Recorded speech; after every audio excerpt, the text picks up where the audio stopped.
Jesus nos deu uma missão que nós temos que cumprir, nós temos que nos esforçar para que sempre possamos estar sempre trilhando esse caminho do desejo que Deus deixou através de Jesus para nós, que era o ide e pregar o evangelho, levando conversão às pessoas, mudando a rota, o caminho errado que muitos viviam.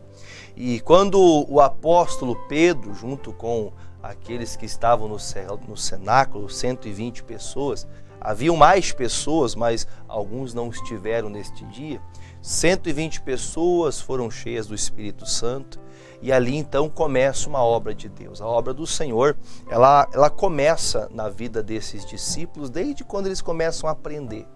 Muitas pessoas que hoje estão ouvindo, um dia vão pregar, vão falar de Jesus, vão ter a oportunidade de falar do recado de Deus. E eu acho isso bem importante. Me lembro de uma frase que um pastor me disse, falava assim, que você nunca pode querer já estar de pé para ensinar o que você não sabe. Primeiro você se assenta, aprende a palavra, seja um ouvinte bom, ouça bem, aprenda, anote, né? Você está ouvindo as pregações, vai anotando o recado, vai colocando ali, vai aprendendo, vai estudando mais sobre aquilo, até o dia que você esteja afiado, pronto para poder trazer a palavra. E o Pedro, ele andou 3 anos junto com Jesus. E nestes 3 anos que ele estava com Jesus, o Pedro ainda não tinha pregado.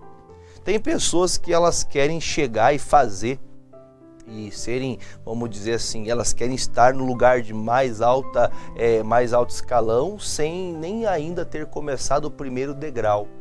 E eu estou falando isso para você porque quando está o apóstolo Pedro junto com Jesus e os demais discípulos, o Pedro era aquele que estava sempre à frente, aquele que estava sempre perguntando, indagando, falando com Jesus.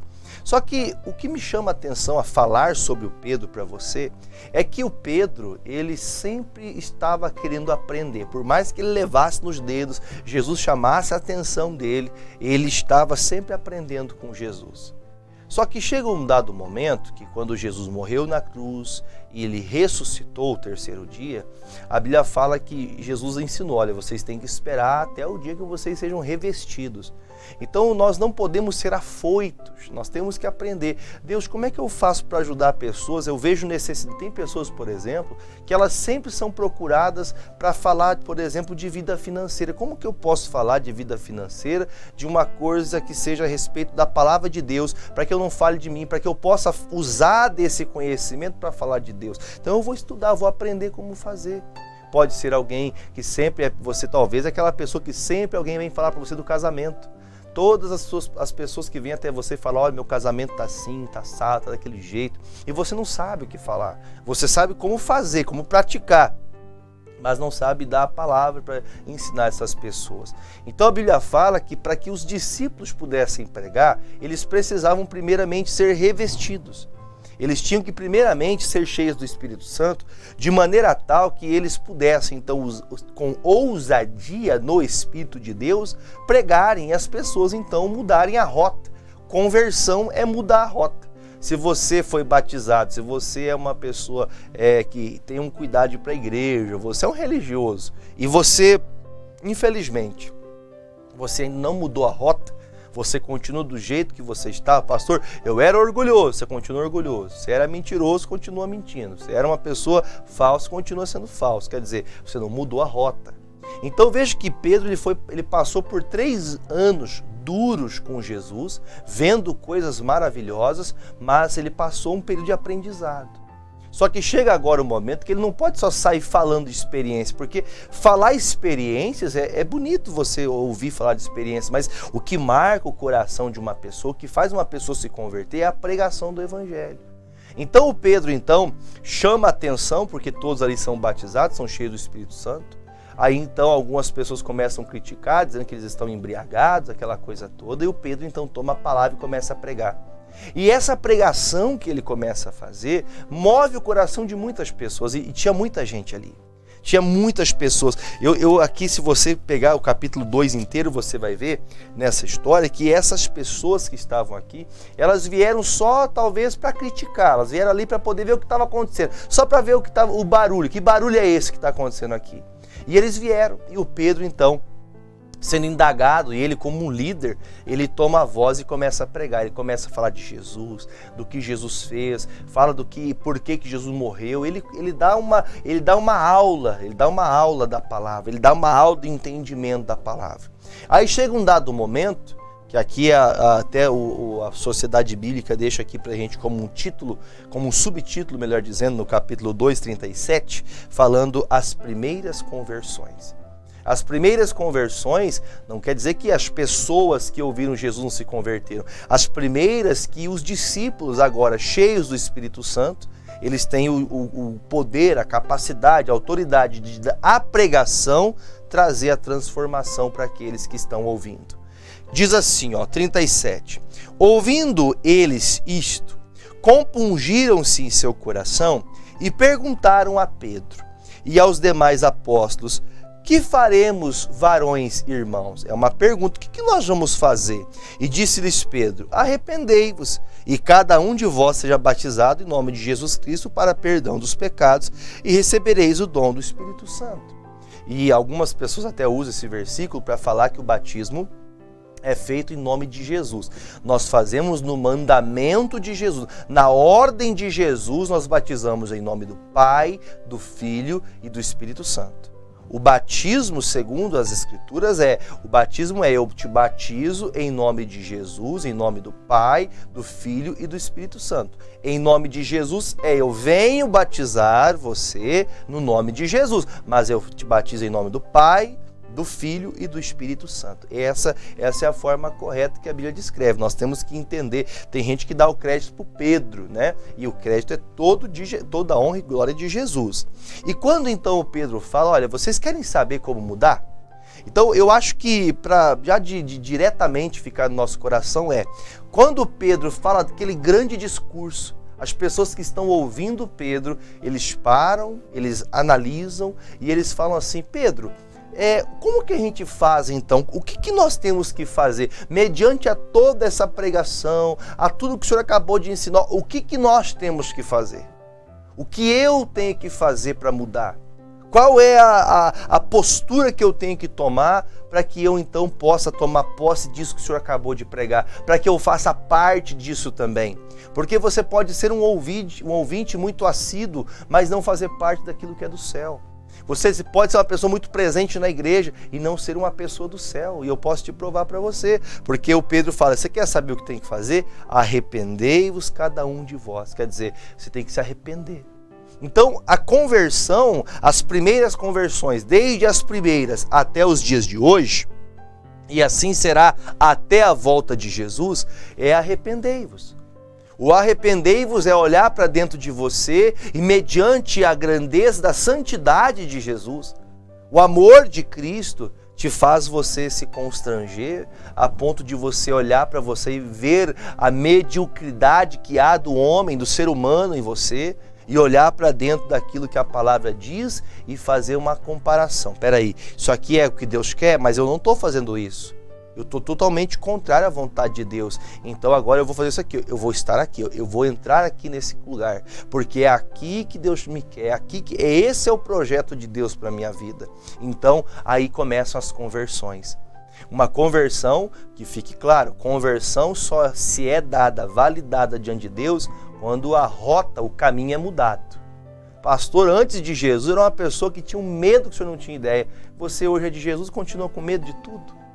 Você tem medo que vão entrar na tua casa, tem medo que vão te roubar, você tem medo de que seu filho vai se perder, que ele vai morrer, você tem medo de que o casamento vai acabar, mas peraí, mas você não é de Jesus? Jesus não entrou na tua vida? Jesus não chega, você não tem Ele como Senhor da tua vida? Pastor, eu tenho Ele como Senhor da minha vida, mas isso é natural do homem. Não, isso é natural do homem natural. Agora, o que é espiritual, crê em Cristo em todos os sentidos. Jesus vai guardar, vai lhe proteger, vai lhe alinhar, vai lhe colocar no caminho certo. Por isso a Bíblia diz assim, versículo de número 39 agora.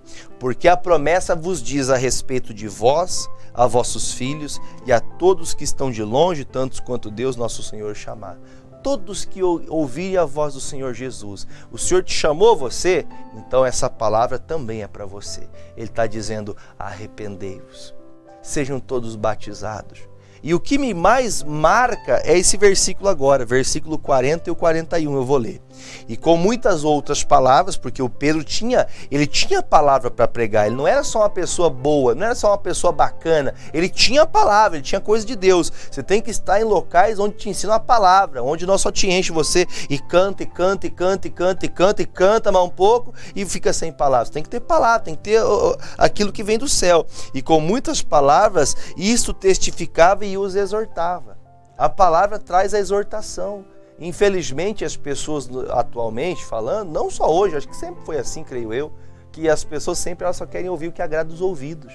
Quando mexe no ego, quando faz ela, ai, mas é que você não é mãe, você não sabe o que eu passo. Ai, você não é pai, você não sabe o que eu estou passando. Ah, porque se fosse você no meu lugar, você também não está no meu lugar. É sempre assim. Então veja o que está escrito aqui, irmão. Ele testificava e essas palavras que ele pregava era uma exortação, ó, chamando a atenção. Exortar é chamar a atenção. Olha, você está num caminho errado. Olha o que Jesus falou, olha o que você está fazendo. Aí ele diz assim, ó, e exortava dizendo, salvai-vos dessa geração perversa. A geração é perversa. Os homens são maus. Falava há poucos dias na igreja sobre Davi. Davi tinha um filho por nome Absalão. E esse filho foi um dos piores tormentos da vida dele. Esse filho, pensa num filho que, olha, deu problema para Davi. Só que Davi, depois de ter solucionado todos os problemas, ele deu uma ordem para o seu chefe de exército, dizendo assim, Joabe, não é para você matar meu filho. Meu filho fez uma coisa errada, ele errou, ele falhou. Só que por amor de mim, dizendo para o chefe de exército, por amor do meu nome, por amor de mim, que sou pai, não façam mal para o jovem Absalão. Aí eu até preguei para a igreja, o pai tem misericórdia do filho, mas o mundo não tem. Por isso a verdade ela tem que ser muito clara, muito explícita para todos que estão ouvindo. Porque se a pessoa não entende a palavra de acordo com o que está descrito, ela pode achar que a vida dela vai continuar indo, mesmo que ela continue fazendo o que é errado, mas não vai. Então veja que o Pedro tem o cuidado de falar, gente, olha, para vocês poderem se salvar dessa perversidade toda, porque o mundo é perverso. Jovem, escute o que eu estou te falando, o mundo é perverso. Que tem misericórdia é o pai e a mãe, nós sabemos isso no natural, mas o único que tem misericórdia é o pai. Os homens, eles não vão ter misericórdia. O Joabe saiu, mesmo ouvindo Davi dizer, não mata ele porque é meu filho. Quando acharam ele pendurado pelo cabelo, a primeira coisa que o Joabe fez foi lá e matou ele. O pai tem misericórdia, os outros não têm. Então entenda, não adianta você tentar ter dó do seu filho, ter dó da sua família, se você não prega a verdade, você tem que exortar. Por isso que o Pedro agora, como um bom pai, ele chama todo mundo na frente dele. Olha, é só que se vocês não andarem desse jeito que você acabou de ouvir, você vai se corromper com essa geração perversa que você está vendo. Você está vendo a maldade? Você está vendo aí? Eu também vejo. Para a gente se livrar disso, a gente tem que mudar a rota. Não vai seguindo essas rotas, dessa bandalheira toda para onde estão indo, seguindo aquilo que não deve. E aí termina no 41, para a gente poder terminar, estou acabando aqui o programa de hoje. Lá no versículo 41 ele fala assim, de sorte que foram batizados os que de bom grado, ou seja, os que receberam com alegria, foram batizados e receberam a sua palavra, e naquele dia agregando-se quase 3.000 almas.